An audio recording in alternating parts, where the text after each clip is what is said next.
Welcome to the debate. Today, for the Inspiro Bites anime breakdown, we're tackling a pretty persistent question about Sasuke Uchiha. It's pretty direct. Is Sasuke, well, kind of a fraud? Is all that hype just overshadowing what he actually did on the battlefield? I'm going to argue that no, his growth and some really key wins cement him as a true elite. And I'm taking the other side. Because when you really scrutinize his record, too many of those big moments, those high-profile fights, they're just riddled with issues, caveats, failures, needing someone else to bail him out. I'd say it looks more like a string of really narrow escapes than, genuine powerhouse competence. Look, Sasuke's whole journey is about his genius, his mastery. Just look at how fast he picks up techniques. I mean, developing that A-rank lightning attack and all its variations, that's something few manage without very specific visual abilities. His power grew dramatically, and it led to results. He got his revenge against his brother Itachi in their second fight. He successfully took out the acting leader of the Hidden Leaf, Danzo, who was pretty reviled. And by the end, he was standing toe-to-toe with the literal progenitor of chakra and, the fully powered Nine Tails. That validates the hype right there. Okay, but you're skipping over the costs and frankly, the failures. That high-stakes initiation test for the secretive criminal group, trying to capture Killer B, the tailed beast host, total failure. B completely outplayed him and just walked away. And his wins often cost way too much. That fight against the explosives expert Deidara? Yeah, he won, but he had to exploit a very specific elemental weakness and sacrifice that huge summoned snake, Manda, who literally died cursing him. His intent was maybe grand, but his actual track record on missions, it's shaky. Focusing on the snake, though, it kind of minimizes the successes. That fight with his brother, Itachi, that's definitive proof of his growth. The entire point of that part of his life was getting that vengeance, and he did it. You can't just wave that away by pointing to earlier struggles when he was weaker. But it's not waving it away.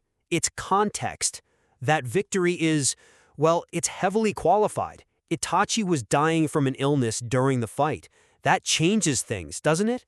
And taking out the acting village leader, that was a Pyhrric victory, surely. He had to spam that dangerous forbidden eye power over and over, got himself almost fatally wounded, and eventually lost control of those borrowed cells in his arm. It cost him massively, made him an international criminal, and for what? Minimal strategic gain. And that pattern, the inability to win clean, carries over. Failing to capture Killer B just highlights the gap between his raw destructive force and his actual effectiveness as a top operative for that organization.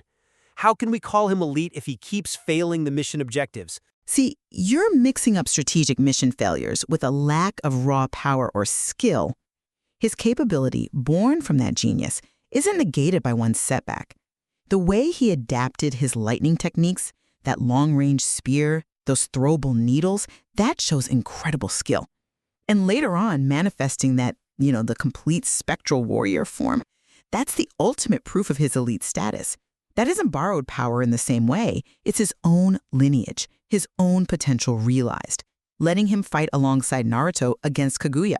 But the constant reliance on outside help is a factor. The snake sacrifice, needing Itachi's eyes later for that eternal visual power, all the help he got during the war, it means his big moments aren't purely his. The hype around his solo ability feels inflated when so much of his peak power relies on, additions from others or specific circumstances. Okay, but using every available resource, including maximizing your own inherited gifts and making key alliances, that is strategic thinking in their world. That's strength, not a weakness. And look beyond his darker teenage years. His role as the supporting shadow after the war, he takes out that massive meteorite threatening the village single-handedly. That shows lasting, independent competence. That proves his value. So ultimately, Sasuke's journey, his incredible skill development, and those key eliminations, they define a genuine powerhouse. His power progression was pretty much unmatched, and he earned that elite reputation, even with the dark path he took initially. He's undeniably powerful, I won't argue that. But his career is just marked time and again by huge tactical mistakes, depending heavily on external power-ups and just scraping by. That pattern, for me, makes the immense hype feel, well, not fully earned when you look strictly at his win-loss record and the costs involved. It really just highlights how complex his battlefield record actually is. Right. And that complexity, we can definitely agree, is what makes this story so interesting to break down. Absolutely.